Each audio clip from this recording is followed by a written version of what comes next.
Tom, what's going to stop you guys from skipping future payments under this new pension bill? Well, I hope the realization that skipping payments is very detrimental to the system and costs us significantly more money in the long run. These are comments we made in 2005, the last time it had it. It's just a killer to the system. We've struggled with trying to find a way to ensure that it doesn't happen again statutorily, but obviously people can always change the law. But I hope that people realize that this is a very serious problem, and a component of fixing this is the state living up to its obligations. You said a couple of times that the state assumes that $80 billion shortfall. Well, I don't understand that. Aren't you, in fact, raising the contributions to the employees, and they would help pay down that $80 billion? The raising of the contribution solely and only pays for the cost of their benefit. Now, you are putting more money into the system, but I'm just saying we're not factoring in the states not making a payment in what their cost is. The cost is purely what does it cost for your benefit? What's the normal cost of your benefit? And does this require the state to pay more itself? I mean, will the government have to sacrifice more like you're asking the employees to do? We're trying to figure out, again, it's based on a percentage of revenue, and it will go up, but not to the level it's going up. So, for instance, one of the first suggested runs could be at $18 billion by 2045. Under this scenario, it'll be maybe $10 or $11 billion. When will there be a vote? And do we have a vote to pass this in the House? Well, I don't know. That's going to be up to the Speaker, and certainly we'll talk to him after I get out of here. I haven't talked to him about specifics, and he and I just need to sit down and talk about it, like we've been doing about it with other things over the last few months. What's your reaction to the idea of refinancing like a mortgage, as the union suggested today? Is that palatable? Is that something you'd look at, or? Well, that's a component of the unfunded liability. Look, I think there are always people that have said, that 90% could be at a different number. Someone, I think, only went as low as 85.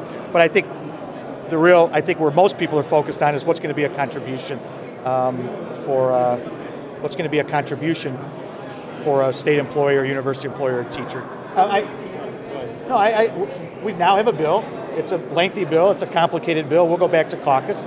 There's some certainty now in what we have, and we'll go back and do our roll call. But it's a tough vote. I think you saw that today. People acknowledge it's a problem, but it's a very, very difficult issue, and people need to get their arms around it and understand it. And we'll start doing that today. Putting the judges in, is that, as was suggested by a publication today, a poison pill that some Republicans want? No. Look, both sides. I talked to the Speaker.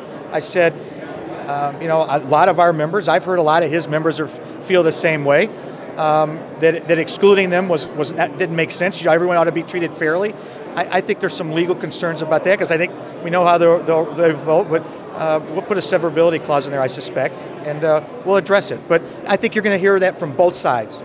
Can you give us a loose estimate on what this is going to save on an annual basis? We're still working on that, and part of the problem is to what extent there's migration.